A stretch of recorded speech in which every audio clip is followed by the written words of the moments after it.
ተመልካቾቻችን እንደምን አላችሁ? እንኳን ለደመራ በዓል በሰላም አደረሳችሁ። ፋና ፖድካስት የጉብኝት ዝግጅታችንን እየተመለከታችሁ ነው። ዛሬ እንግዲህ በመላው ኢትዮጵያ በተለያዩ አካባቢዎች የደመራ በዓል በድምቀት እየተከበረ ይገኛል። እዚህ በመዲናችን አዲስ አበባም እንደዚሁ በመስቀል አደባባይ የደመራ በዓል በድምቀት ተከብሮ ውሏል። እንግዲህ በበዓሉ ላይ እንደተመለከታችሁት የተለያዩ ሃይማኖታዊ ስርዓቶች ተከውነዋል።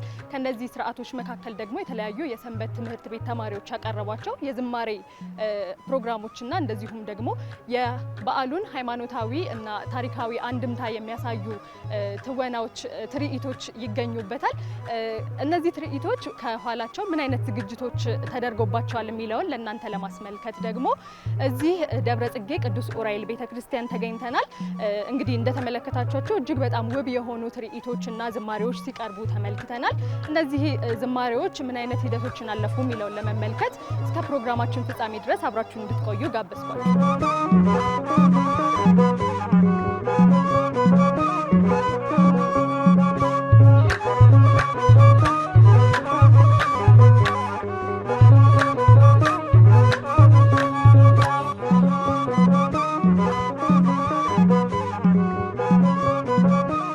መምህር ፈቃደኛ ስለሆኑ እጅግ አድርጌ አመሰግናለሁ።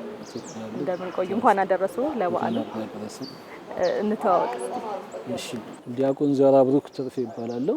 እንግዲህ በቅዱስ ኡራኤል ሰንበት ትምህርት ቤት ላለፉት 20 ዓመታት በላይ በትምህርት አገልግሎት በማገልገል ላይ ይገኛሉ። ከክብረ በዓሉ ጀርባ በርከት ያሉ ትርኢቶች ተዘጋጅተው ቀርበዋል። በመድረኩ ላይ በበዓሉ ላይ ከቀረቡት ፕሮግራሞች መካከል ደግሞ የደብረ ጽጌ ቅዱስ ኡራኤል ቤተክርስቲያን ያቀረባቸው ይገኝበታልና ዛሬ እሱን ዝግጅቱን ለመመልከት ነው ወደዚህ የመጣ ነው። በየዓመቱ ቅዱስ ኡራኤል ቤተክርስቲያን እንዲህ አይነት ትርኢቶችን እና የዝማሬ ፕሮግራሞችን ያዘጋጃል። በዘንድሮ ምን አይነት ፕሮግራም ያዘጋጃል? እንግዲህ እግዚአብሔር ይስጥልኝ፣ በጣም አመሰግናለሁ። ሰንበት ትምህርት ቤታችን እንግዲህ የደብረ ጽጌ ቅዱስ ኡራኤል መራሄ ብርሃናት ሰንበት ትምህርት ቤት ይባላል። ይህ ሰንበት ትምህርት ቤት አንጋፋ ሰንበት ትምህርት ቤት ነው። ላለፉት 60 ዓመታት በላይ እንግዲህ መንፈሳዊ አገልግሎት ሲሰጥ የቆየ ሰንበት ትምህርት ቤት ነው። ሰንበት ትምህርት ቤታችን እንግዲህ ላለፉት 32 ዓመታት ከዚህ ጋር በምትመለከቱት አይነት በተለያየ ሁኔታ የመስቀል በዓልን፣ የደመራ በዓልን በተለይ በዋነኛነት በተለየ ሁኔታ ነው የሚያከብረው። እንግዲህ ለበዓሉ ድምቀት የሚያዘጋጃቸው የተለያዩ ዝግጅቶች አሉ። ዘንድሮ እንደምትመለከቱት አሁን እየተዘጋጀን ያለ ነው ለዝግጅቱ። ዝግጅቱ በ3 ምዕራፍ የተከፈለ ነው። እንግዲህ 3 ምዕራፎች አሉት። በተለያየ ሁኔታ 3 ምዕራፎችን በአንድ በአንድ ከዚህ በኋላ ባሉት ሁኔታዎች እንመለከታቸዋለን ማለት ነው። ምን ምንድን ናቸው በ3 ምዕራፍ ተከፋፍለው የተዘጋጁት? እሺ፣ እንግዲህ 3 ምዕራፎች የተባሉት አንደኛ የመጀመሪያ ምዕራፍ አድርገን የምንወስደው እዚህ ጋር ከምትመለከቱት ከፍኖቱ አስቀድሞ ከፊት የሚመሩ መንገድ ጠራጊዎች፣ ጥሩምባ ይዘው የሚነፉ መንገድ ጠራጊዎች ይኖራሉ። እነኚህም የሚያስተላልፉት መልእክት አለ። በኋላ በስፋት እንመለከታለን። ሁለተኛው በዝማሬ አገልግሎት የሚያጅቡ አሉ። ዝማሬ አገልግሎቱ በዓሉን የተመለከተ የደመራ በዓልን በተመለከተ የሚሰጥ ዝማሬ አለ ራሱን የቻለ ከበዓሉ ከክብረ በዓሉ ጋርና አጠቃላይ ትምህርታዊ በሆነ ሁኔታ የሚሰጥ የዝማሬ አገልግሎት ይኖራል። ሁለተኛው። ሶስተኛው ደግሞ በስነ ጥበብ ለማስተላለፍ የሚሞከረው ነው። ስለዚህ ከጀርባችን እንደምናየው በተለያዩ በስዕላትና እዚህ ፍኖቱ ላይ በሚቀመጡ በሚያስተላልፉት መልእክት የተለያዩ ትምህርቶችን ለመስጠት ትምህርቶችን መንፈሳዊ አገልግሎችን ለማስተላለፍ የምንጠቀምበት ሶስተኛው ዘዴ ነው ማለት ነው። እነኚህ በ3 የተከፈሉ አገልግሎቶች አሉ። በሰፊው በኋላ ላይ እንመለስበታለን ማለት ነው። እስቲ በዓሉ ደመራ ነውና የደመራ በዓሉ የሚከበርበት ታሪካዊ አንድምታውን መለስ ብለን ምንን ለማስታወስ ነው? ምንን ለመዘከር ነው የምናከብረው? እንግዲህ የትልቅ ክብረ በዓል በኢትዮጵያ ኦርቶዶክስ ተዋሕዶ ቤተክርስቲያን በተለየ ሁኔታ ከሚከበሩ ታላላቆቹ የጌታ 9 በዓላት ከሚባሉት መካከል አንዱ ይሄ የመስቀል በዓል ነው። እንግዲህ ቅድስት ቤተክርስቲያን 9 ታላላቅ የጌታ አበይት በዓላት ብላ የምታከብራቸው አሉ። አንዱ የመስቀል በዓል ነው። የመስቀል በዓል እንግዲህ በዋነኛነት ይሄ በዓል የሚታሰብበት ምክንያት መስቀሉ ለረጅም ዓመታት ተቀብሮ ከቆየ በኋላ የክርስቶስ መስቀል ከዘመናት በኋላ በ3ኛው መቶ ክፍለ ዘመን ላይ መስቀሉን የፈለጉ ሰዎች በተለይ ንግስቲቱ እሌኒ ይህንን መስቀል ለማግኘት በተለየ ሁኔታ ትኩረት አድርጋ በዘመኑ የነበሩ አረጋውያን ስትፈልግ አንድ በጣም ጥንታዊ የነበረና አረጋ የነበረ ሰው ኪራኮስ የሚባል ሰው አግኝታለች። ይሄ ሰው እንዴት እንደነበረ ሁኔታውን ከአያቶቹ በሰማ ሁኔታ ግማደ መስቀሉ የት እንደሚገኝ የመስቀሉ ክፋዮች የተቀበረበትን ሁኔታ በማመላከት እንዴት አድርጋ ማግኘት እንደምትችል ጠቁሟታል በወቅቱ። እንግዲህ በዚህ ትምህርት መሰረት ኪራኮስ መስቀሉን ለማግኘት እጣን ማጠስ እንዳለባት በዛ እጣን ምክንያት በጭሱ ምክንያት መስቀሉን የተቀበረበትን ቦታ ማግኘት እንደምትችልና 3 ተመሳሳይ ተራሮች ስለነበሩ እንግዲህ አባቶቻችን እንደሚነግሩን እነኚህ ተራሮች በዋነኛነት በዘመኑ የክርስቶስን መስቀል ለመቅበር በዛ ቦታ ላይ የተለያዩ ቆሻሻዎች ይደፉበት ስለነበረ ቆሻሻው ተከምሮ ተራራዎች ሰርቶ ነበር ወቅቱ። ስለዚህ ከ3ቱ ተራሮች በአንዱ ተቀብሮ እንደነበረ ስላመላከታት ንግስቲቷ እጣንን በማጨስ በወቅቱ የእጣኑ ጢስ ወደ ላይ ወጥቶ ተመልሶ መስቀሉ የተቀበረበት ቦታ ላይ ስላመላከታት በዚህ ምክንያት መስቀሉን ልታገኝ ይችላለች። ይህንን ይዘው ሊቃውንተ ቤተ ክርስቲያን ግማደ መስቀሉን ወደ ኢትዮጵያ የመጣበትን በማያያዝ በተለይ ከዘመናት በኋላ አጼ ዳዊት በኢትዮጵያ ላይ በነገሱበት በ14ኛው መቶ ክፍለ ዘመን ላይ ግማደ መስቀሉ ወደ ኢትዮጵያ መጥቷል። ስለዚህ አጼ ዳዊት ወደ ኢትዮጵያ ግማደ መስቀሉን ይዘው መጥተው ግማደ መስቀሉ አሁን በኢትዮጵያ ውስጥ እንደሚገኝ ያው ሁላችንም እናውቀዋለን። በዚህ ምክንያት አስቀድሞ መስቀሉ የተገኘበትና ግማደ መስቀሉ ወደ ኢትዮጵያ መምጣቱን በማያያዝ ቅድስት ቤተ ክርስቲያን የመስቀልን በዓል በተለየ ሁኔታ ታከብራለች።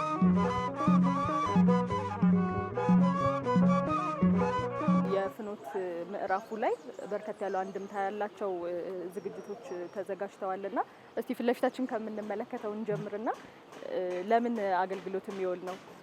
ከፊት ለፊቱ እስከ ጀርባው ድረስ ስንመለከት ፊት ለፊቱ ላይ የምንመለከታቸው በዋነኛነት የመስቀሉን መምጣት ለማሳየት ከዚህ ከፊቱ ሰረገላዎች ይኖራሉ። ንግስቲቷና ንጉሱ አጼ ዳዊትና ንግስት እሌኒ የሚቀመጡባቸው ሰረገላዎች ይኖራሉ። ስለዚህ እነሱን ለማጀብ የተደረገ ስርዓት ነው ከኋላችን የምንመለከተው ማለት ነው። ወደሚቀጥለው ምዕራፍ እንሂድና አንድ በአንድ 3ቱንም የተለያዩ ክፍሎች አስጎበኛቸዋለሁ። በዋነኛነት እዚህ ጋር ያለውን የሰረገላውን ሁኔታዎች በተመለከተ ምን እንደሚመስል እየዞርን እንመለከተዋለን ማለት ነው።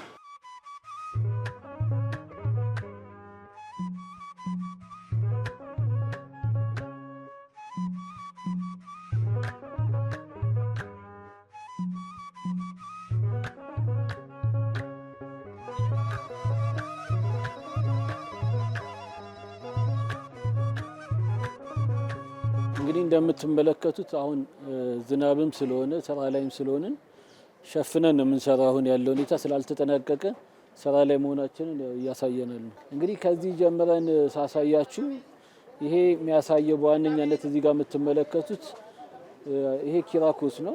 እቺ ንግስት እሌኒ ነች። ስለዚህ ኪራኮስ ለንግስት እሌኒ እንዴት አድርጋ ደመራ ደምራ መስቀሉን ማግኘት እንዳለባት እያሳያትና እያስተማራት ነው የምንመለከተው። እንግዲህ አጃቢዎቿ ናቸው፣ የንግስት አጃቢዎቿ ናቸው። በዚህ በስዕሉ ምክንያት የመስቀሉ በዓል እንዴት እንደነበረ መስቀሉ እንዴት እንደተገኘ መመልከት ይቻላል ማለት ነው።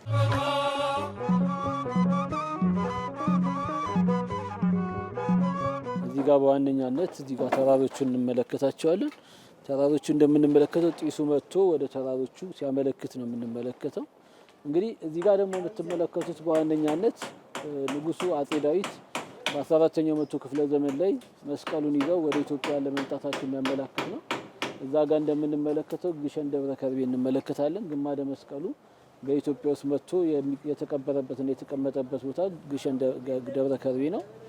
ወደ ኢትዮጵያ ደግሞ ግማደ መስቀሉን ይዘው የመጡት ንጉሱ እዚህ ጋር እንደምንመለከተው አጼ ዳዊት ናቸው። ስለዚህ አጼ ዳዊት ግማደ መስቀሉን ይዘው ለመምጣታቸውና ግማደ መስቀሉ በኢትዮጵያ ስለመቀመጡ ማሳያ ነው። ስለዚህ ይሄ ታሪክ ያኛው ከዓለም ታሪክ ላይ እንነሳለን። ወደ ኢትዮጵያ በምንመጣበት ጊዜ ደግሞ ኢትዮጵያ ውስጥ ታሪኩ ምን እንደሚመስል እዚህ ጋር ማሳያ ተደርጎ ተቀምጧል ማለት ነው። ስለዚህ የመስቀሉ ታሪክ ከዛ ተነስቶ እስከ ኢትዮጵያ ድረስ ያለውን የዓለምን ታሪክ ያያይዛል ማለት ነው።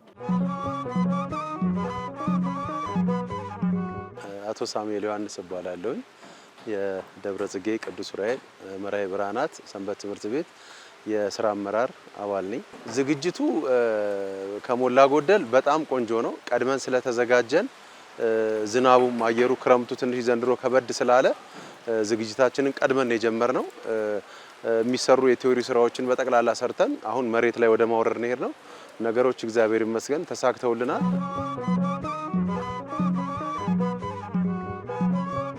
ያው እኔ ለረጅም ጊዜ ነው ኦልሞስት ከ20 ዓመት በላይ ነው ሰንበት ትምህርት ቤት ውስጥ እያገለገልኩና በዚህ በፍኖት አገልግሎት ላይ እየተሳተፍኩ ያለሁት። ትርኢቱ በዩኔስኮ ከተመዘገበ በኋላ ይበልጥ እየጎላ ብዙ ሰው እየታደመበት ከውጭም ብዙ ቱሪስቶች እየመጡ ጋዜጠኞች እየመጡ ድምቀት እየተሰጠውና ለኦርቶዶክስ ትልቅ እንትን እየሰጠ ያለ በዓል ነው። እኛ ደግሞ እንደ ቅዱስ ዑራኤል ቤተክርስቲያን እንደ ሰንበት ትምህርት ቤት ብቻ ሳይሆን መላው እንደ ኦርቶዶክስ እንደ አገር አቀፍ እንደሆነ ነገር ትልቅ አይከን የሆነ ነገር ነው ይዘን የምንወጣው። ያን ነገር ደግሞ እንዳይበላሽ የተለያዩ ነገሮች እንዳይንጸባረቁበት በተቻለ መጠን መንፈሳዊ ነገሩን የያዘ የታሪኩን የያዘ ነገሮች ሆነው ሙሉ ለሀገራችን ትልቅ እንትን የሆነ ነገር ስለሆነ እሱም በየዓመቱ በጥንቃቄና በግምገማ አባቶች አይተውት ነው ብዙ ነገሮች የሚሰሩት። ከዚህ በፊት በተለያየ ገጸ ባህሪ ወክዬ ተሳተፍ ያለውኝ ለአንድ ለሶስት ለአራት ዓመታት ያህል የንጉስ ዳዊትን ገጸ ባህሪ ይዤ ሰርቻለሁኝ። ግማደ መስቀሉን ይዤ የሚያሳየውን በሰረገላ ላይ ያለውን እሱን ሰርቻለሁ። እንዲሁም ደግሞ ከኢትዮጵያ በስተግራና በስተቀኝ ከሚሆኑት ውስጥ ደግሞ እንደ አንዱ ሆኜ ፈረስ ላይም አገልግያለሁኝ። አሁን ዘንድሮም ደግሞ የንግስት ሳባ ከሚያጅቡት ፈረሶች ውስጥ እንደ አንዱ ሆኜ እያገለገልኩ ነው ያለሁት።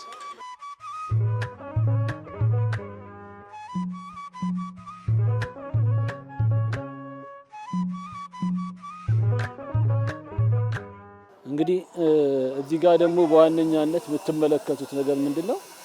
እዚህ ጋር ምናልባት እየተቀባ ያለው እዚህ ጋር የምትመለከቱት ስዕል ብፁዕ አቡነ ማትያስ ዓለምን ሲባርኩ ያሳያል። እዚህ ጋር የምትመለከቱት ከላይ ያለው የዓለም ካርታ ነው፣ ሉል ነው። ይህ የዓለም ካርታ እንግዲህ ኢትዮጵያ ቤተክርስቲያን ለኢትዮጵያ ብቻ ሳይሆን ለዓለም እንደምትጸልይ ማሳያ ነው። ምናልባት ስላላለቀ ነው እንጂ ካናቱ ላይ ነጭ እርግብ አለች። የሰላም ምሳሌ ነው፣ የመንፈስ ቅዱስ ምሳሌ ነው።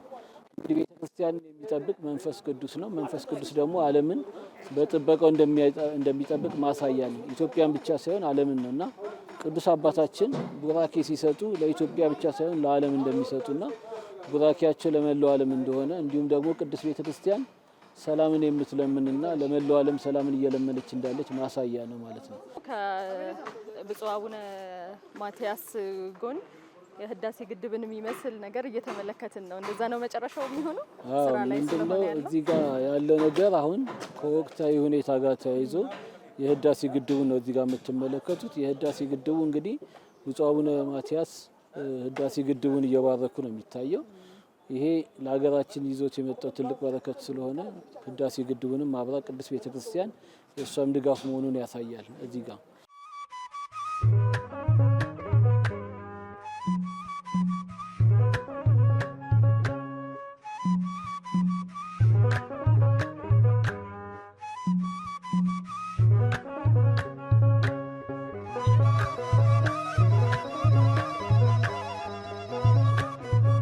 እዚህ ጋር ያሉትን ስዕሎች ስንመለከት ከዛ በመቀጠል እዚህ ጋር መድኃኒታችን ኢየሱስ ክርስቶስ ተሰቅሎ ነው የምንመለከተው።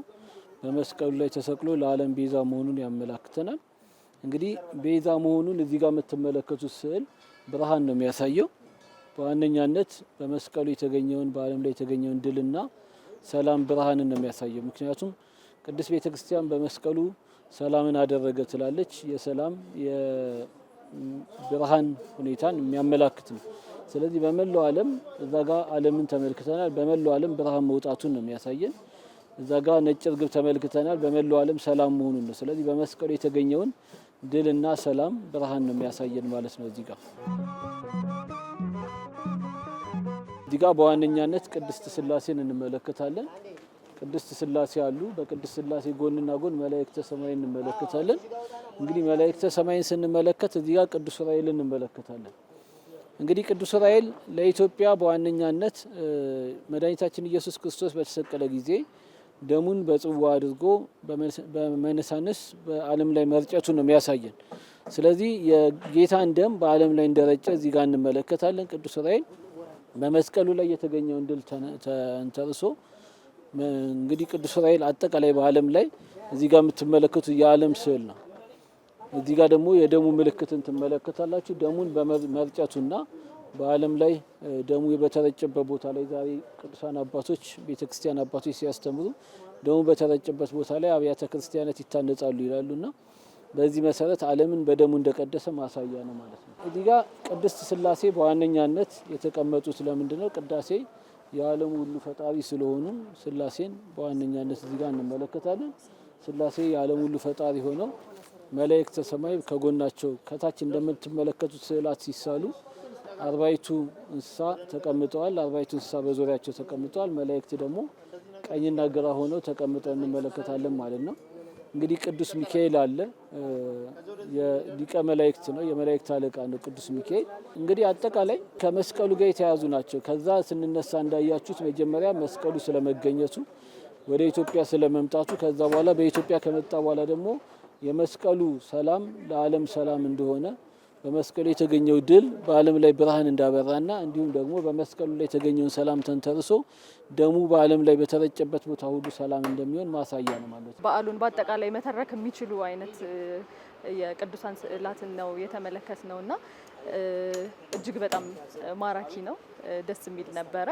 እስቲ ደግሞ ወደዛ ጋር የተመለከትኩት ሰረገላ ነበረ። ስለሱ ደግሞ የተወሰነ ነገር ቢነግሩ መልካም ነው።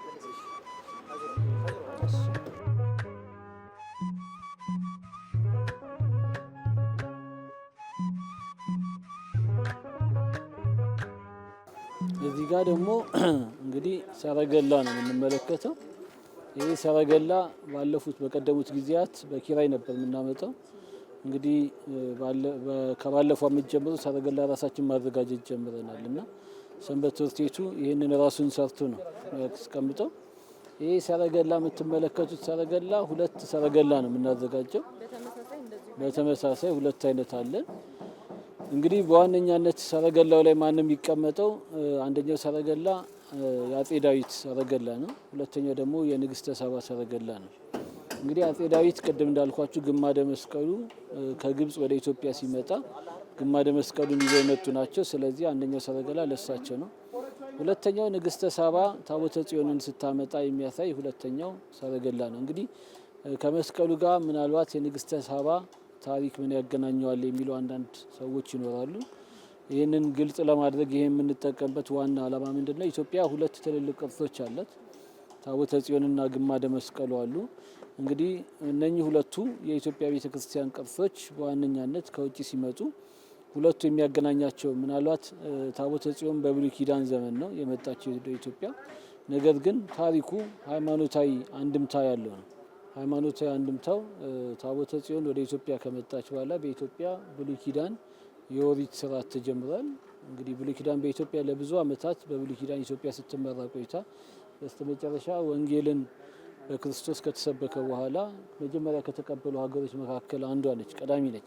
ስለዚህ ቅድስት ቤተክርስቲያን ብሉይ ኪዳንን ከአዲስ ኪዳን አስተባብራ ለመያዟ ማሳያ ታቦተ ጽዮንን ከብሉይ ኪዳን ከአዲስ ኪዳን ደግሞ ግማደ መስቀሉ መምጣቱን አያይዘን ሁለቱን በተለያዩ ሰረገላ ቢሆንም በአንድነት በተመሳሳይ ሁኔታ ብሉይና ሐዲስ የተለያዩ ቢሆንም በአንድነት ግን አንድ መሆናቸውን ለማሳየት 2 ሰረገላ አዘጋጅተን ሁለቱን ሕግጋት ይዘን በአንድነት እንጓዛለን ማለት ነው።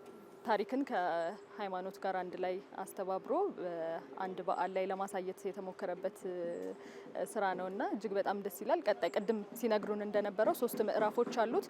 ይሄኛው ሁለተኛው ምዕራፍ ነው አይደለ? ደግሞ የመጀመሪያው ምዕራፍ የሚሆነው የህፃናቱ ጥሩምባ እየነፉ ከፊት የሚሄዱበት እንደሆነ ነግረውናል። እነሱን ደግሞ እንመልከት ሄደን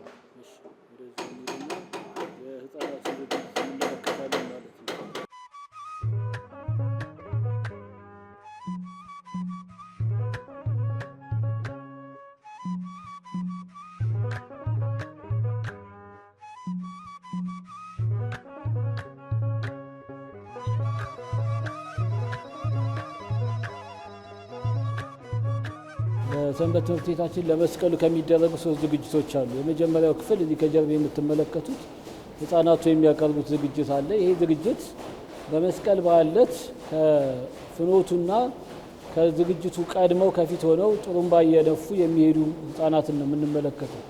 እነኚህ ህፃናት በልምምድ ላይ እንደምታያቸው ብዙ ቀናትም ያለፉት 10 ቀናትን ተለማምደዋል። ዋናው እንግዲህ ከነኚህ የሚማሩት ዋናው የሚያስተላልፉት ትምህርት ምንድነው? በመስቀሉ ዕለት ግማደ መስቀሉ ወደ ኢትዮጵያ ሲመጣ የነበረውን የምስራች ለማሳየት ጥሩምባ እየነፉ ይዞራሉ። ከዛ ውጪ በፍኖቱ ላይ እንደምንመለከተው ታቦተ ጽዮንና ግማደ መስቀሉን በአንድ ለማድረግ ተሞክሯል። በዚህ ላይ እንግዲህ የምስራቹን እየሰበኩ የሚሄዱ ህፃናት እንመለከታለን። ይህም ብቻ ሳይሆን ዋናው በመስቀሉ የተገኘውን የምስራች ለማብሰር በመስቀሉ በዓለም ላይ የሰፈነውን ሰላም በመስቀሉ ኃይልን አደረገ ይላልና ኃይልን የማድረጉና የምስራች የመገኘቱ ድነት የመገኘቱን የምስራችን ለማብሰር ህፃናቱ እየዞሩ ከታቦተ ጽዮን ምሳሌ ፊት እየዞሩ የሚያሰሙትን ምሳሌ ለማሳየት የተዘጋጀ ዝግጅት ነው ማለት ነው። በሩጫ ብቻ ሳይሆን የሚያደርጓቸውም ክዋኔዎች አሉ። ጥሩምባ መንፋት ደግሞ የሚያሳያቸውም ትርኢቶች አሉ። እነሱስ የምን ምሳሌ ናቸው? እንዴትስ ነው የሚያከናውናቸው? ጥሩምባው የድምፁ ምሳሌ ነው። ድምፅ ማለት እንግዲህ ጥሩምባ በቤተ ክርስቲያናችን የአዋጅ ነጋሪ ቃል ነው። የአዋጅ ነጋሪ ቃል ደግሞ በቀደመው ጊዜ ነቢያት የሚያሰሙት የትንቢት ቃል አስቀድሞ ገና የጥሪ ቃል ሆኖ ይሰማል። ስለዚህ ጥሩምባው የቀደመውን ጊዜ ታቦተ ጽዮን ወይም ግማደ መስቀሉ ደግሞ ወደ ኢትዮጵያ ሲመጡ ከመምጣታቸው አስቀድሞ በአዋጅ ነጋሪ ቃል ለመምጣታቸው ማሳያ ነው።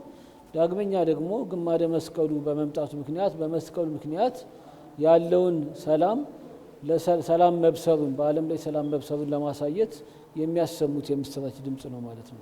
ጥሩምባ መንፋት ብቻ ሳይሆን እየተሽከረከሩ ነው የምትመለከቷቸው። ምናልባት መዞራቸው አጠቃላይ በዓለም ላይ በመላ ኢትዮጵያ ብቻ አይደለም፣ በዓለም ላይ ወንጌል ለመሰበኩና ሐዋርያት ዞሮ ለማስተማራቸው የመስቀሉ ቃል በዓለም ላይ ዞሮ ለመነገሩ ምሳሌ ነው ማለት ነው። እየሰራችሁ ወደ መስቀሉ ነው የምንሄደው። ወደ መስቀሉ ተዘጋጁ። ውጣ።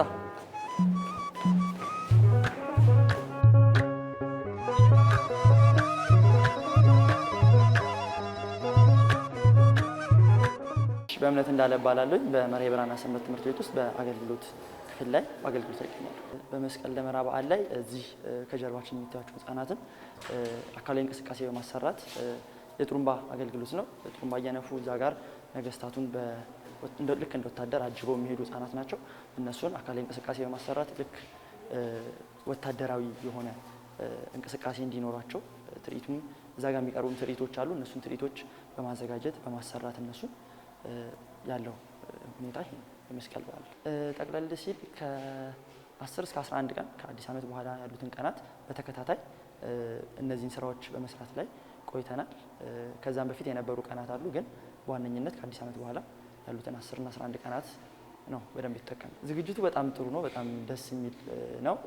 ህጻናት ናቸው፣ ብዙ ደስ የሚሉ አጋጣሚዎች ይኖራሉ፣ ብዙ የሚያስቁም የሚያዝናኑም ነገሮች ይኖራሉ። እነሱም ደስተኛ ሆነው በጣም በፍቅርና በጉጉት ነው በዓሉንም እየጠበቁ ያሉት፣ ስራውንም እየሰሩ ያሉት። የዛሬ ዓመት ላይ የነበረው የመስቀል ደመራ በዓል ዝግጅት በጣም ደስ የሚልና በጣም የተለየ ብዙ አዳዲስ ነገሮችን የሞከርንባቸው ብዙ አዳዲስ ነገሮችን ያቀረብንባቸው ስራዎች ነበሩን ባለፈው ዓመት ላይ። ዘንድሮም ልክ እንደዛው እነዛን ነገሮች አጠናክረን አዳዲስ ነገሮች ጨምረን ነው የምንሄደው። አምና ብዙ አዳዲስ ነገሮችን ከመሞከራችን አንጻር በጣም ደስ የሚልና በጣም ልዩ የነበረ አገልግሎት ነው ለኛ። በፊት ከነበሩትም ያጠናከርናቸው አሁንም አዲስ ያስጀመርናቸው ብዙ ነገሮች ስለነበሩ በጣም በደስታ ነው ያሳለፍነው።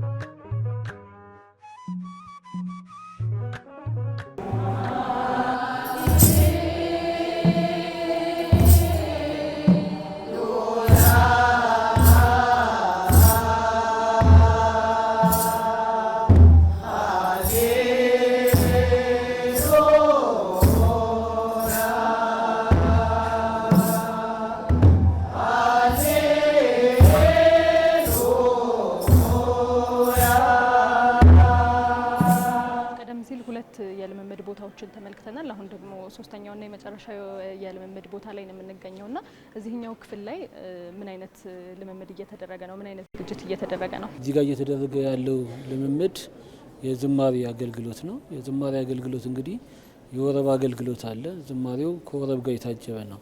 በኢትዮጵያ ኦርቶዶክስ ተዋሕዶ ቤተክርስቲያን ስርዓት መሰረት ዝማሬ በወረብ ይቀርባል።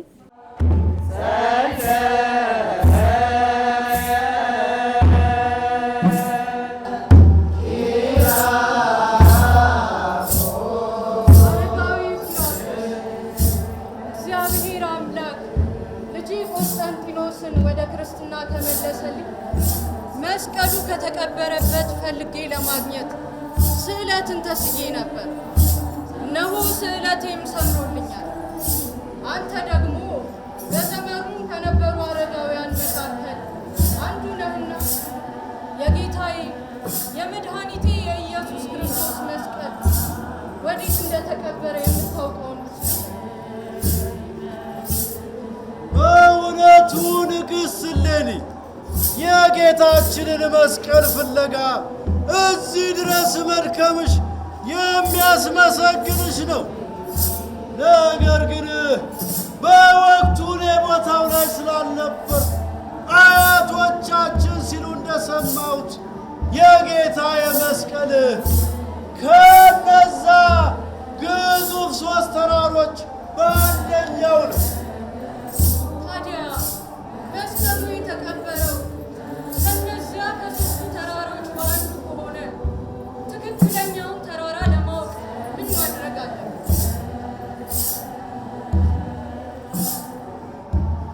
ንግሥት ሆይ እንደ አባቶቻችን ወግና ሥርዓት ደመራን አስደምሪ፣ ዕጣንም አስጭሺ። ያኔ ፈጣሪ አምላካችን የሚያሳየንን ድንቅ ሥራ አብረን እንመለከታለን።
በዋነኛነት ኪራኮስና ንግሥት እሌኒ የተነጋገሩትን ንግግር ጨምሮ በዝማሬው ላይ ይቀርባል። ከዛም ውጭ ደግሞ ስርዓቱም የሚያሳየው ይህንን ነው። እንግዲህ ስርዓቱ ላይ የተመለከታችሁት ነገር በዋነኛነት ከመጀመሪያ የሚያሳየው ንግሥቲቷ ንግሥት እሌኒ አረጋዊውን ኪራኮስን ስትጠይቅ ያሳያል። እንግዲህ ኪራኮስ በዚህ መሰረት እንግዲህ ከአያቶቹ በሰማው መሰረት እንዴት አድርጎ ቅዱስ መስቀሉን ማግኘት እንደሚቻል ለንግሥቲቷ ለንግሥት እሌኒ ይነግራታል።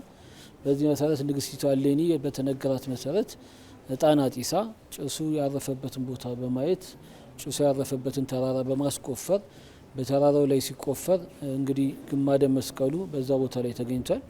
ነገር ግን ግማደ መስቀሉ በሚገኝበት ጊዜ እንዳያችሁት 2 ልጆች ሲወድቁ ይታያል። ይሄ የሚያሳየው በወቅቱ ግማደ መስቀሉ በሚገኝበት ጊዜ መስቀሉ ታምራትን እንዳደረገ ነው የሚያሳየው። ስለዚህ እያንዳንዱ ስርዓት ትውፊቱን የጠበቀ ነው። በትውፊቱ መሰረት ግማደ መስቀሉ ሲገኝ ታምራት እንዳደረገ ከዛ በኋላ በተገኘ ጊዜ የተደረገውን ዝማሬ እና እልልታ የሚያሳይ ስርዓት ነው ማለት ነው እዚህ ቦታ ላይ።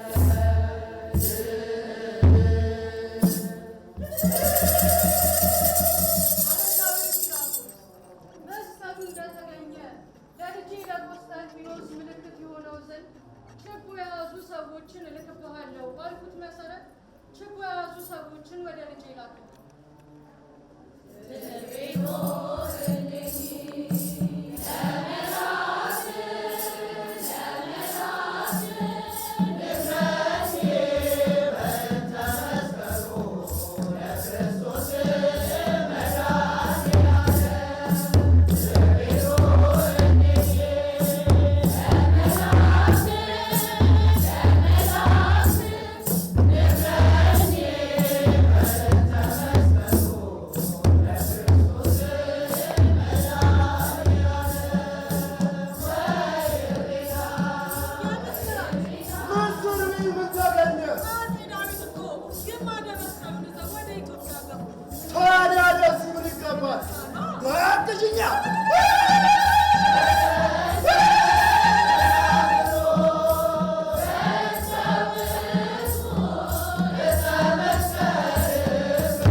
ከበደ ባላለው የሰንበት ትምህርት ቤቱ አባል ነው። እኔ ደግሞ ወደ አንድ 10 ዓመት በዚህ መስቀል በዝማሬ በቆፋሩ በተለያዩ ስራዎችን ተሳትፌያለሁ። ኪራኮስን ሰራ ዛሬ ለመጀመሪያ ጊዜ ነው። ከዚህ ቀደም ወንድሞቼ ነበር የሚሰሩት፣ ግን ሰንበት ትምህርት ቤቱ በመምህራን በሊቃውንት አስጠንቶ የሚያደርገውና በዚህ ጉዳይ ደግሞ በጣም ከፍተኛ ልምድ ያለው ሰንበት ትምህርት ቤት ነው። የጌታችን የመድኃኒታችን ኢየሱስ ክርስቶስ መስቀልን የንግስት እሌኒን ታሪክ ስናነሳ ዋናው ሰውዬ አረጋዊ ኪራኮስ ነው። በልጅነቱ ብዙ ያያቸው የመዘገባቸው ታሪኮች አሉ። በዛ ጊዜ በወቅቱ ከአያቶቹ የሰማቸው ብዙ ታሪኮች አሉና ንግስት እሌኒ ብዙ አይሁዳውያንን ጠይቃ ያጣችውን ነገር ኪራኮስ ፈቶላታል ማለት ነውና በጣም ብዙ እውቀት ያለው ኪራኮስ ባይኖር ኖሮ ንግስት እሌኒም አይቀላትም ነበረ። መስቀሉንም በቀላሉ አታገኘውም ነበረ። ከነ ጊዜው ያውቃል ኪራኮስ። ለምሳሌ 300 ምናምን ዓመት እሷ ከመምጣቷ ከዛ በፊት ደግሞ መስቀሉ ጋር የነበረው የቆሻሻ ክምር የኢየሩሳሌም ሰዎች ምን እንዳረጉ ምን አይነት ትእዛዝ እንደነበረ እዛ አካባቢ ወደ 500 ያክል የቆሻሻ ክምር ነበረ እዛ ሲቃጠል እና በጣም ግዙፍ ተራሮች እንደነበሩ ከአያቶቻቸው የሰማ ሰው ነው። ያንን ደግሞ ሳይረሳ በሚጠየቅ ጊዜ በአስፈላጊው ጊዜ ከሌሎቹ አይሁዳውያን ሳይፈራ ያለውን ነገር ለንግስት እሌኒ ነግሮ መስቀሉ እንዲገኝ ትልቅ አስተዋጽኦ በዋናነት ያደረገው አረጋዊው ኪራኮስ ነው። እንግዲህ አረጋዊ ኪራኮስ የሚያስተምረን ምንድነው? አንደኛ የማዳመጥ ነው። አሁን የተረዳሁት ምንድነው? የማዳመጥ ከአያቶቹ የወሰደውን ነገር ሳያዛንፍ ሳይበርዝ ሳይቀጥል ለንግስት እሌኒ ነግሯል። እስከ ቦታው ድረስ ድርጊቱን ሁሉ ነግሯል እና ትውልዱ በጠቅላላ ምን ማድረግ አለበት? ታሪኩን መጠበቅ ማወቅ፣ ለቀጣዩ ደግሞ ሳይበርዝ ሳያበላሽ ማስተላለፍ አለበት። ኪራኮስ የሆነው ነገሩን ቢሳሳት ኖሮ መስቀሉ በፍጹም ላይገኝ ይችል ነበር። ስለዚህ ታሪኩን ጠባቂ፣ ታሪኩን የማይበርዝ ትውልድ ከኪራኮስ ተምሬያለሁ አግኝቻለሁ ማለት ነው። ያለው የስራው ልፋት ወደ 2 ወር 3 ወር ይፈጃል ማለት ነው። ጥናቱ ወረቡ ልምምዱ ማለት ነው። ከዛም ውጪ ደግሞ መኪና ቅድም ምናልባት ከቀረጻችሁት ፍኖት ደግሞ ገብቶ 10 ቀን ተማሪው ስራውን ዘግቶ ተረባርቦ ሰዓሊውም እንዳለ አናጺውም ተረባርቦ ኢንጂነሮችም ጥሩ ዲዛይን አድርገው በጣም ይለፋልና በጣም የምንወደው በጉጉት እና በስስት የምንጠብቀው በዓል ነው። መስቀል አደባባይ ደግሞ ስንወጣ እኛም እዚህ ተዘጋጅተን ነው የምንወጣው። ምእመኑም ለዚሁ ብፁዓን አባቶችም በጣም ሰንበት ትምህርት ቤት ማደረጃም የሚጠብቀው ትልቅ ስራ ነው።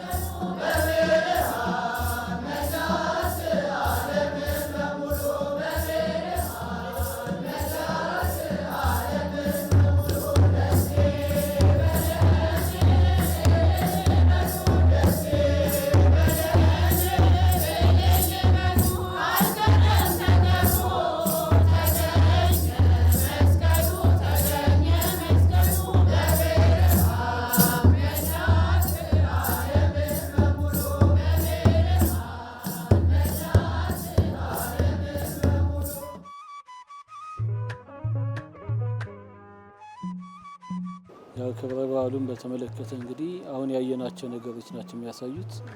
እንግዲህ ሰንበት ትምህርት ቤታችን በተለየ ሁኔታ ነው ይሄንን በዓል የሚመለከተው። ሁልጊዜ እንግዲህ ይሄ የሚያሳየው እዚህ ውስጥ ብዙ ነገሮች ናቸው ያሉት።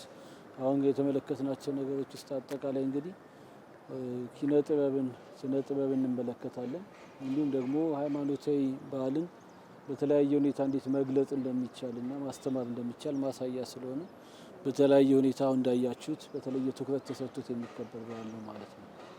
እጅግ በጣም ጥሩ ነገር ተመልክተናል። እርሱም እስከ መጨረሻው ድረስ እንድንመለከት ስላገዙን ስላስጎበኙን እጅግ አድርጌ አመሰግናለሁ።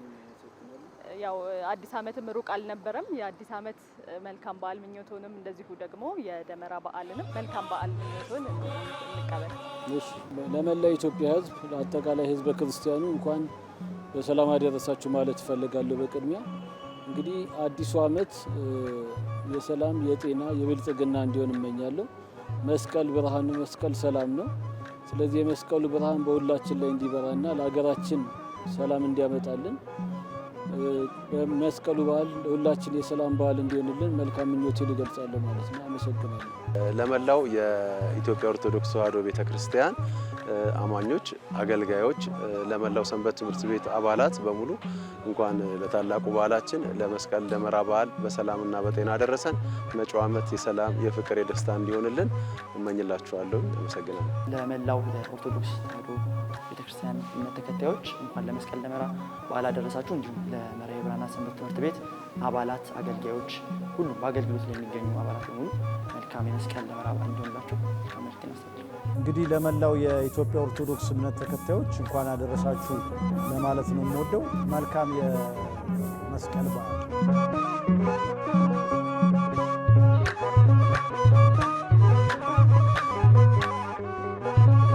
ተመልካቾቻችን እንግዲህ እንዳያችሁት በደብረ ጽጌ ቅዱስ ዑራኤል ቤተክርስቲያን ተገኝተን የደመራ በዓል ዝግጅት ላይ አቅርበው የነበረውን የዝማሬና የትዕይንት ፕሮግራሞች ቀደም ሲል እንዴት ሆነው ተዘጋጁ የሚለውን ለእናንተ እያስመለከትናችሁ ቆይታ አድርገናል። እስከ ዝግጅታችን ፍጻሜ ድረስ አብራችሁን ስለቆያችሁ እጅግ አድርጌ አመሰግናለሁ። በድጋሚ እንኳን ለመስቀል ደመራ በዓል በሰላም አደረሳችሁ። እኔ በጸሎት መንገሻ አብሬያችሁ ነበርኩኝ። ሰላም ቆዩ።